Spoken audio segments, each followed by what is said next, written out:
Hello student, video के इस part में ये वीडियो पूर्व वीडियो के ही कंटिन्यूएशन में चल रहा है। मेन चैप्टर आपका इन्फ्लेशन था। इसमें जो हम हेडिंग कंट्रोल कवर करने जा रहे हैं अभी, that is about major to control inflation.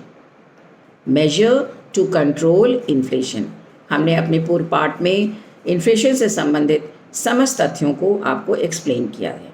जब हमने ये देख लिया what are the causes, what is the effect, अब हम ये देखेंगे कि ये मुद्रास्फीति को हम किस प्रकार से कंट्रोल कर सकते हैं, या मुद्रास्फीति या बढ़ी हुई कीमतों को कंट्रोल करने के लिए अर्थव्यवस्था में कौन कौन से मेजर्स अडॉप्ट किए जा सकते हैं। तो इसको एक्सप्लेन करने के लिए दो मेन हेडिंग्स के अंतर्गत हम इसको एक्सप्लेन करेंगे। पहला है मॉनेटरी मेजर्स और दूसरा है फिशल मेजर्स, और थर्ड पॉइंट्स में अदर मेजर्स करके अन्य पॉइंट्स को एक्सप्लेन किया गया है। Now the first one is, या फर्स्ट हेडिंग है मेन मॉनेटरी मेजर्स।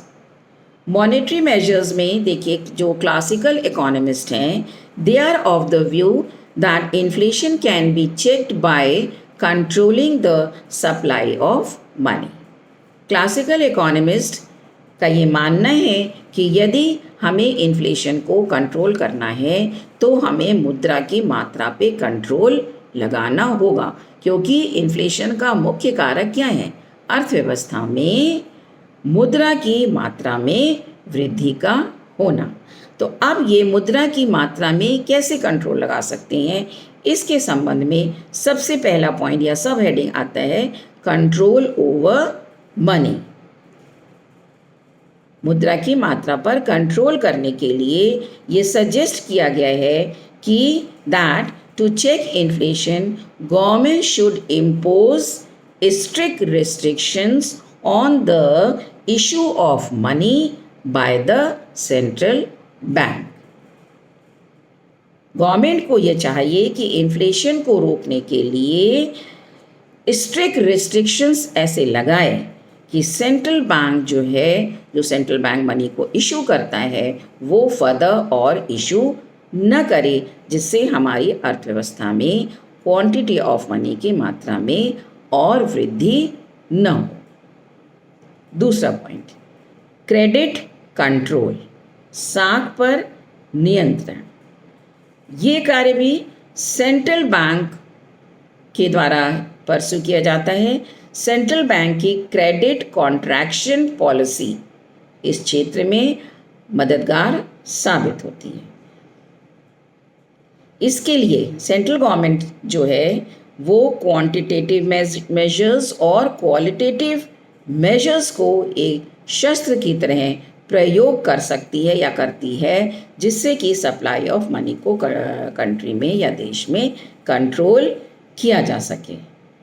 इसके अंतर्गत जो मॉनेटरी मेजर्स क्वांटिटेटिव और क्वालिटेटिव मेजर्स के हैं, इसकी विस्तृत व्याख्या की गई है, लेकिन यहाँ पर आप इतना समझ लीजिए कि इसके अंतर्गत इंक्रीज द बैंक रेट को बढ़ा के, raise minimum cash reserve ratio, sell securities to the open market, introduce credit rationing और इन्हेंस मार्जिन रिक्वायरमेंट, जो न्यूनतम कोष अपने पास रखने की जो मात्रा होती है उसमें भी वृद्धि करके सेंट्रल बैंक जो है क्रेडिट कंट्रोल कर सकता है अर्थव्यवस्था में। Moreover, central bank can issue directives to other banks, other member banks in the country to restrict credit. Next, demonetization of old currency. Demonetization of old currency. When inflation assume dangerous proportion, जब inflation जो है अर्थव्यवस्था के लिए बहुत dangerous हो जाता है, हानिकारक हो जाता है, the government demonetize old currency and issue new currency. पुरानी करेंसी को डीमोनेटाइज करके नई करेंसी को इशू किया जाता है। However, government may allow a limited amount of old currency to be exchanged for the new. तो ये सारे मेजर्स जो हैं वो मॉनेटरी मेजर्स के अंतर्गत मुद्रास्फीति को कंट्रोल करने के लिए किए जा सकते हैं या किए जाते हैं. Next point is physical measures या वित्तीय उपाय. इसमें किन्स ने ये कहा है या किन्स ने ये सजेस्ट किया है कि इन्फ्लेशन को रोकने के लिए फिजिकल मेजर्स जो हैं वो अपनाए जाने चाहिए या फिजिकल मेजर्स को प्रमोट किया जाना चाहिए. इसमें सबसे पहला है डिक्रीज इन पब्लिक एक्सपेंडिचर. क्योंकि लोगों की जब क्वांटिटी ऑफ मनी बढ़ता है, लोगों की आय बढ़ती है, तो लोगों की मांग बढ़ती है. तो इसलिए ये कहा गया है कि decrease in public expenditure. On the main reason of inflation is excessive public expenditure. क्योंकि प्रोडक्शन बढ़ाया जाता है मांग को पूरा करने के लिए, तो ये जो एक्सेसिव पब्लिक एक्सपेंडिचर है उसको स्केल डाउन करना चाहिए या कम करना चाहिए. Scale down it's non essential expenditure. ऐसे एक्सपेंडिचर जो कि उतने एसेंशियल नहीं हैं उनको कम किया जाना चाहिए. Next increase in public depth. Public depth में वृद्धि की जानी चाहिए. In order to reduce private expenditure it is essential that private sectors purchasing power be mopped up by the public borrowings. It can be done through the sale of debentures and bonds. Debentures और bonds को cell करके private expenditure को कम किया जा सकता है. Next point delay in the payment of old debts. जो कि डेट पुराने समय से चले आ रही हैं उनको यदि कुछ समय के लिए और रोक दिया जाए तो लोगों के पास जो एक्स्ट्रा परचेजिंग पावर मिल जाएगी डेब्ट के पेमेंट से उसको थोड़े समय के लिए रोका जा सकते हैं. नेक्स्ट इंक्रीज इन टैक्सेस. तो इसके लिए गवर्नमेंट जो है समय समय पर नए नए टैक्स इम्पोज करके या पुराने टैक्सों में वृद्धि करके लोगों की परचेजिंग पावर को कम कर सकती है, जिससे कि प्रोडक्शन की मात्रा भी कम हो जाएगी.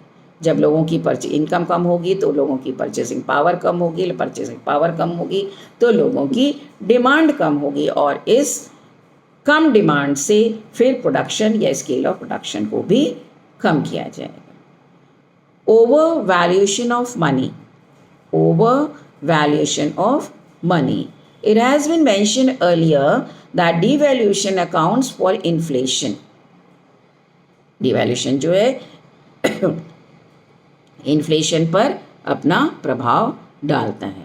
तो इसको करेक्ट करने के लिए, इस सिचुएशन से ओवरकम करने के लिए it is essential therefore to overvalue the money. It will encourage imports and discourage export. Next point, less deficit financing. जो सरकार डेफिसिट फाइनेंसिंग का स्टेप उठाती है जिससे कि अतिरिक्त मुद्रा रिजर्व बैंक छापता है वो न कर पाए. जो डेफिसिट फाइनेंसिंग का जो मेजर है उसको उसकी मात्रा में कमी लाई जानी चाहिए जिससे अर्थव्यवस्था में मुद्रा की मात्रा में कमी आ जाएगी. तो ये आपके फेशियल मेजर्स थे. नाउ अदर मेजर्स में देखिए जनरल मेजर्स जो हैं वो किस तरीके से reduction of effective demand and increase in the supply of goods can be brought about by adopting following measures. हम किस तरीके से डिमांड को कम करेंगे क्योंकि इन्फ्लेशन के समय डिमांड बढ़ जाती है और इंक्रीज इन सप्लाई. पहला है increase in production. Increase in production is a most effective and direct method of checking inflation. These goods B produce more whose prices are likely to be raised rapidly. In order to increase production, public sector should be expanded and private sector be given incentives and basic facilities for industrial advancement. हमें industrial advancement करना चाहिए जिससे कि हमारा production बढ़ सके.